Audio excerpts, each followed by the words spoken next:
بھی قرآن، یہ قرآن خاموش، وہ قرآن بولنے والا، یہ قرآن سینوں میں اترنے والا، وہ قرآن روحوں میں اترنے والا، یہ قرآن کتابوں کا سردار، وہ قرآن نبیوں کا سردار۔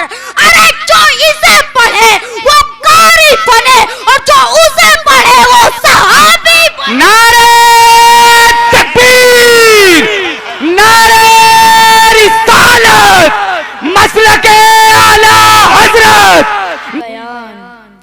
والصلاة والسلام على سيد الإنس والجان وعلى آله وأصحابه ذوي الخير والإحسان، أما بعد فأعوذ بالله من الشيطان الرجيم، بسم الله الرحمن الرحيم، ألف لام ميم، ذلك الكتاب لا ريب فيه، صدق الله العلي العظيم، وصدق رسوله النبي الأمين الكريم، ونحن على ذلك لمن الشاهدين والشاكرين، والحمد لله رب العالمين۔ حضرات، آج ہم اور آپ محفل رسول میں شریک ہیں۔ اللہ تعالی ہم سب کی حاضری کو اپنی بارگاہ میں قبول فرمائے۔ حضرات، نبی محترم، رسول محتشم، فخر آدم بنی آدم، رقاب صفوت آدمیاں، تتمہ دور زمان، جناب محمد الرسول اللہ صلی اللہ علیہ وسلم کی بارگاہ عالی جاہ میں درود پاک کا نذرانہ محبت پیش کرے اور باواز بلند پڑھے۔ اللہم صلی علی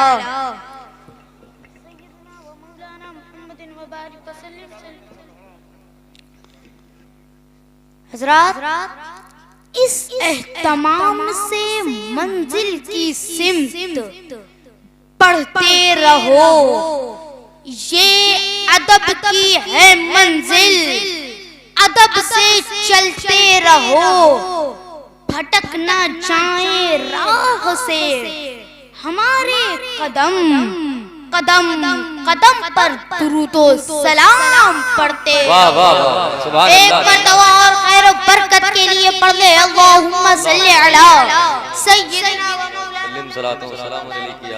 و صلو علیہ وسلم علیکہ یا رسول اللہ صلی اللہ تعالی علیہ وسلم۔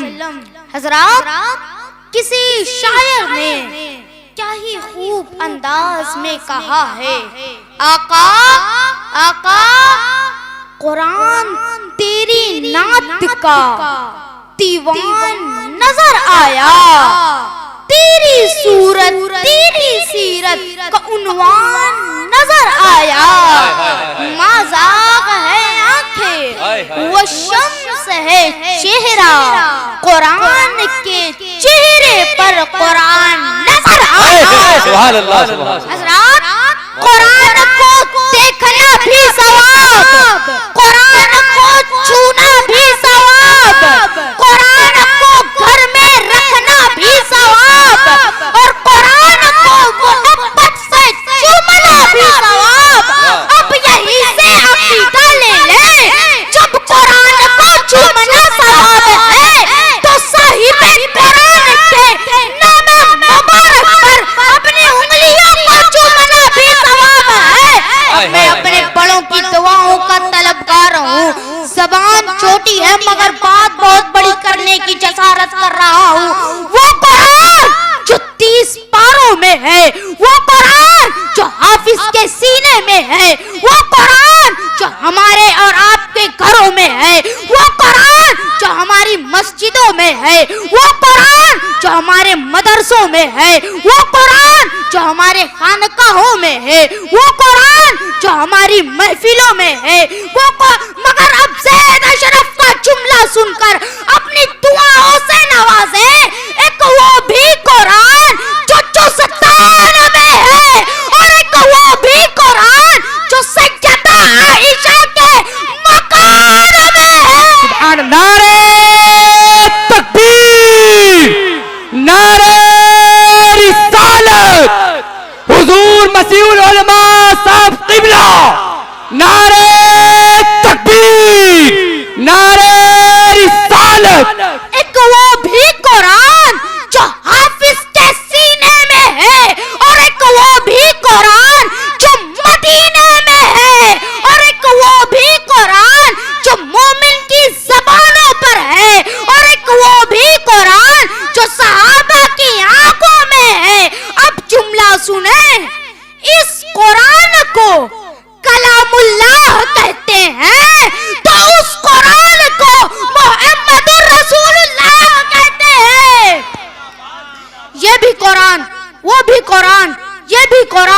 وہ بھی قرآن، یہ قرآن بھی اعلیٰ، وہ قرآن بھی اعلیٰ، یہ قرآن بھی بالا، وہ قرآن بھی بالا، یہ قرآن بھی نرالا، وہ قرآن بھی نرالا، یہ قرآن بھی سچا، وہ قرآن بھی سچا، یہ قرآن بھی لاریب، وہ قرآن بھی لاریب، یہ قرآن بھی حسین، وہ قرآن بھی حسین، یہ قرآن بھی عزت والا، وہ قرآن بھی عزت والا، یہ قرآن بھی مقام والا، وہ قرآن بھی مقام والا، یہ قرآن بھی احترام والا، وہ قرآن بھی احترام والا۔ اگر اب زید اشرف کا جملہ سن کر اپنی دعاؤں سے نوازے، یہ قرآن بھی حسین جو 30 پارے والا، یہ قرآن بھی حسین جو 30 پارے والا ہے، اور وہ قرآن بھی حسین جو وہ دعا کے چہرے والا ہے۔ یہ بھی قرآن، وہ بھی قرآن، مگر فرق یہ قرآن لفظ، وہ قرآن معنی، یہ قرآن ہدایت، وہ قرآن ہادی، یہ قرآن متن، وہ قرآن تشریح، یہ قرآن تشریح، وہ قرآن تفسیر، یہ قرآن کنایا، وہ قرآن تعریف، یہ قرآن دعویٰ، وہ قرآن دلیل، یہ قرآن ہدایت، وہ قرآن ہدی للناس، یہ قرآن نور، وہ قرآن سراج منیر، یہ قرآن رحمت، وہ قرآن رحمت للعالمین۔ اس قرآن کے پارے حسین، اس قرآن کے نظارے حسین، اس قرآن کی سطر کالی، اس قرآن کی زلفیں کالی۔ یہ بھی قرآن، وہ بھی قرآن، یہ قرآن خاموش، وہ قرآن بولنے والا، یہ قرآن سینوں میں اترنے والا، وہ قرآن روحوں میں اترنے والا، یہ قرآن کتابوں کا سردار، وہ قرآن نبیوں کا سردار۔ ارے جو اسے پڑھے وہ قاری بنے، اور جو اسے پڑھے وہ صحابی بنے۔ نعرہ تکبیر، نعرہ رسالت، مسلک اعلیٰ حضرت، نعرہ تکبیر، نعرہ رسالت۔ اس قرآن نے بھی اپنا تعارف کرایا، اس قرآن نے بھی اپنا تعارف کرایا، اس قرآن نے اپنا تعارف کرایا پاروں سے، اس قرآن نے اپنا تعارف کرایا یاروں سے۔ اب میں اپنے دادا استاد کے قدم کو چوم کر عقیدے کی بات کروں۔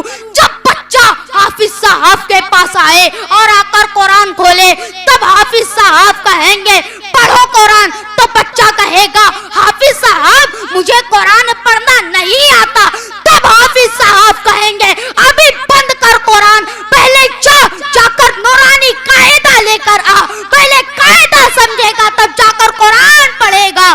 حضرات، قرآن پڑھنے کے لیے ہمیں الف با تا ثا کی تختی کو سمجھنا ہوگا، قرآن سمجھنے کے لیے ہمیں حروف تہجی کو سمجھنا ہوگا۔ میں نے کہا میرا مولا، تیرا محبوب بھی تو قرآن ہے، تیرا حبیب بھی تو قرآن ہے، تیرا رسول بھی تو قرآن ہے، اس قرآن کو سمجھنے کے لیے ہمیں کیا سمجھنا ہوگا؟ تب جواب ملا زید اشرف، اس قرآن کو سمجھنے کے لیے ہمیں الف سے یا کی تختی کو سمجھنا ہوگا، اور اس قرآن کو سمجھنے کے لیے ہمیں ابو بکر کے الف سے علی کے یا کی تختی کو سمجھنا ہوگا۔ نعرہ تکبیر، نعرہ رسالت۔ اور جس نے الف سے یا کی تختی کو سمجھ لیا وہ قرآن سمجھ لے گا، اور جس نے ابو بکر کے الف سے علی کے یا کی خلافت کو سمجھ لیا وہ صاحب قرآن کو سمجھ لے گا۔ وما علینا الا البلاغ۔ السلام علیکم۔